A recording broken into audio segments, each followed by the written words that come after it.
बिस्मिल्लाहिर्रहमानिर्रहीम। अस्सलामुअलैकुम। मैं हूँ हानमानसा शहजादी। स्टीम एजुकेशन में खुशामदी। दी गई तस्वीर के नाम बताएं और इनकी इब्तदाई आवाज़ लिखें। ये है आम, वेरी गुड। इसकी इब्तदाई आवाज़ है आ। पंखा, इसकी इब्तदाई आवाज़ है प। तितली, इसकी इब्तदाई आवाज़ है त। अनार, इसकी इब्तदाई आवाज़ है आ।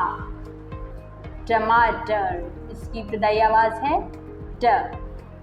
हरूफ को तस्वीर और इनकी छोटी अश्कार से मिलाएं। ते से क्या बनता है? तारा, और इसकी छोटी शक्ल के साथ हम मिलाएंगे।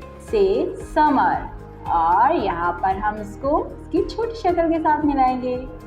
बे बिल्ली, बिल्ली को इसकी छोटी शक्ल के साथ मिलाएंगे। पे पेंसिल, पेंसिल को इसकी छोटी शक्ल के साथ मिलाएंगे।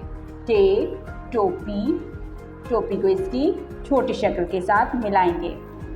दिए गए हरूफ को अल्फाज में तलाश करके इनके गिर्द दायरा लगाएं।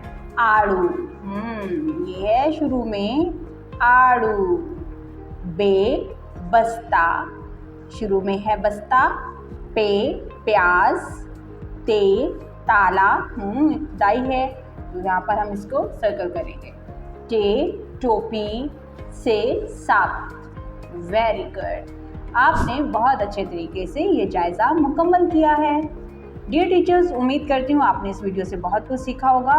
मज़ीद सीखने और जानने के लिए हमारे साथ रहिएगा। मिलते हैं अगली वीडियो में, तब तक अपना बहुत सारा ख्याल रखिएगा। खुदा हाफिज़।